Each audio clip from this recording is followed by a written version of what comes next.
Boa noite. Quinta-feira, 28 de junho, o Jornal da Guará está no ar e você vai ver na edição de hoje.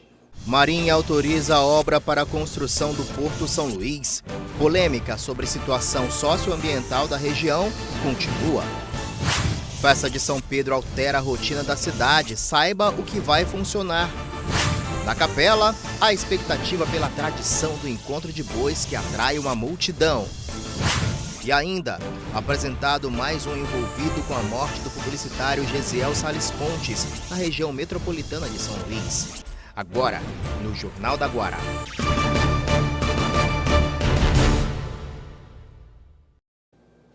Foi preso hoje mais um homem envolvido no assassinato do publicitário Gesiel Sales Pontes, crime que aconteceu em março deste ano em Raposa, na região metropolitana de São Luís.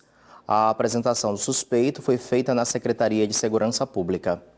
Mais uma pessoa foi presa por envolvimento na morte do publicitário Gesiel Sales Pontes. Desta vez, Natanael dos Santos Lemos foi preso. Ele seria a terceira pessoa a participar do crime e estava foragido. Durante uma coletiva de imprensa realizada na SHPP com o superintendente, também foi apresentado o Anderson Moraes Baldez, que já estava preso por ter participado da morte de um delegado federal na praia do Araçagi. Ele também estava no dia do crime que vitimou o publicitário. Hoje foi cumprida a prisão do Anderson de Moraes Baldez, que ele já tinha sido interrogado há umas semanas antes, e ele participou também, ele foi aquele que foi baleado numa morte do Davi Aragão, o delegado. Davi, né? O Anderson, viu? Aí através desse aí a gente foi puxando, ele acabou confessando essa outra morte e entregando o outro parceiro, que foi preso hoje pela equipe do DPP, que é o Natanael. Ele foi preso onde, Natanael? Hoje foi preso na casa da namorada, lá no bairro ali no Olho d'Água, ele chama o Buraco da Gia, Natanael dos Santos Lemos, que ele é conhecido como Beck. Segundo depoimentos dos suspeitos, o publicitário foi espancado, asfixiado e recebeu uma garrafada na cabeça. A intenção era jogar o corpo em um poço na praia do Olho d'Água, mas como a maré estava cheia, o corpo da vítima foi jogado no matagal e só foi encontrado no dia 29 de março, 2 dias depois do crime. Segundo foi apurado até agora, ele e o Darlan, o Darlan tinha um relacionamento com a vítima. Sim. O Darlan. Não, só o Darlan. E convidou o Anderson e o Beck, que é o Natanael, para matarem ele, subtrair caminhonete e outras coisas do sítio, Tá. Mas no momento da morte só estava o Darlan e o Anderson. O Beck veio depois, que ele ajudou a retirar coisas, objetos da casa. E a polícia está investigando uma suspeita de abuso sexual contra uma criança de 9 anos na Vila Palmeira, em São Luís. O autor do abuso, de 39 anos, se entregou à polícia, alegando estar de consciência pesada por cometer o crime. Ele foi preso e o caso será investigado. Nas redes sociais circula um vídeo que mostra uma cobradora de ônibus sendo agredida por uma passageira. Olha só. Segundo a cobradora, que não teve a sua identidade revelada, a agressão teria acontecido quando ela tentou impedir que 2 pessoas pulassem a catraca sem pagar a passagem. Uma das pessoas foi identificada pelo primeiro nome, Nicole, e ainda segundo o depoimento da cobradora, o uso da força durante a briga foi desproporcional, já que essa agressora seria transexual.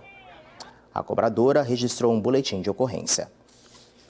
Será enterrado amanhã o corpo do radialista Jânio Arley, que morreu ontem em São Luís, vítima de uma parada cardíaca.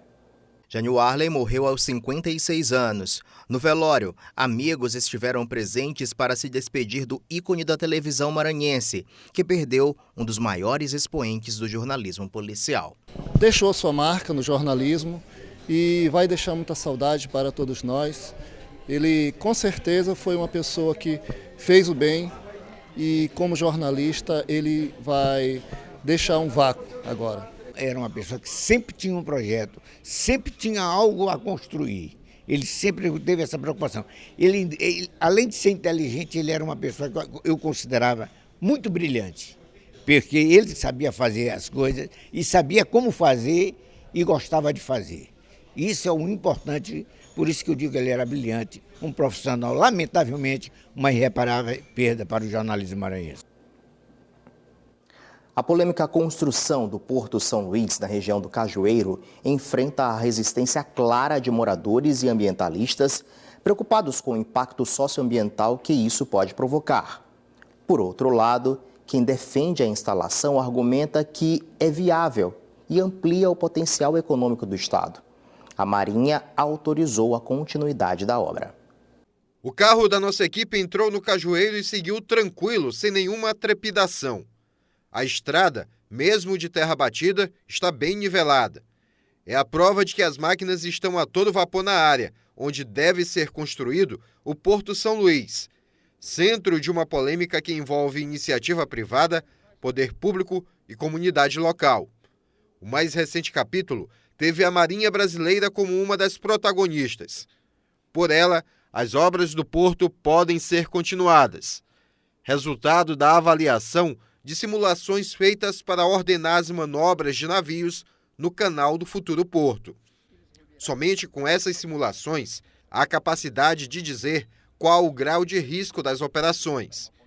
Os dados gerados dizem como é possível fazer ajustes no projeto. O Porto São Luís passou por 3 simulações.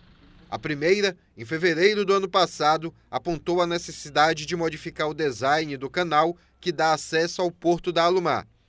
A segunda simulação aconteceu no último mês de novembro, mas não foi possível configurar o navio corretamente para testar o novo design. As últimas simulações aconteceram em abril deste ano. Uma foi conduzida pela Alumar, a outra pelo Porto São Luís.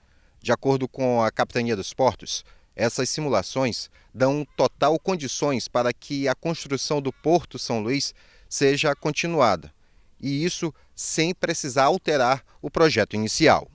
O capitão dos Portos do Maranhão acompanhou a operação. E aí nessa terceira vez, fizemos em 2 etapas, uma na USP e outra na Oceânica, e aí foram simuladas as condições com esse novo canal, com um navio até com mais dificuldade do que se encontra na realidade. E aí sim, as análises, né, levaram à posição atual de que o porto pode ser construído naquela posição no que diz respeito à segurança da navegação e ao ordenamento do tráfego aquaviário. A posição oficial da Marinha ainda não chegou ao conhecimento dos moradores do Cajueiro e de quem está na luta junto deles para que o porto não seja instalado. Mas a gente percebe que a bandeira de resistência já não está mais tão fincada como antes. Clóvis é um dos que ainda se mantém contrário à instalação do porto, principalmente porque, segundo ele, os diálogos para chegar a um consenso não avançaram. Respeito os pescadores aqui. A Capitania dos Portos, quando o governo dá carteira, diz que tu pode pescar em todo o território nacional. Quando chega na hora, tu não pode pescar em todo o território, porque eles dão licença para fazer determinadas situações sem sequer ouvir a gente. Então, é uma falta de respeito muito grande de todas as partes que têm dado essa licença aí absurda, que a gente vê que elas são contraditórias uma em cima da outra. Mas há quem não vislumbre mais o cenário favorável desejado antes. Para Nathaniel, o caminho do momento é tentar tirar proveitos que possam ajudar a comunidade, como a capacitação e criação de empregos para moradores da região no porto em construção. Pela gente não foi surpresa, né? Porque a gente sabe que é um processo que se alastra desde 2014, com processos judiciais e outras coisas que a própria imprensa já divulgou. Para a gente não foi surpresa, né? É um fato. O porto hoje ele é um fato, né? O que a gente procura dialogar com a empresa é o que a comunidade vai ganhar em benefícios, né?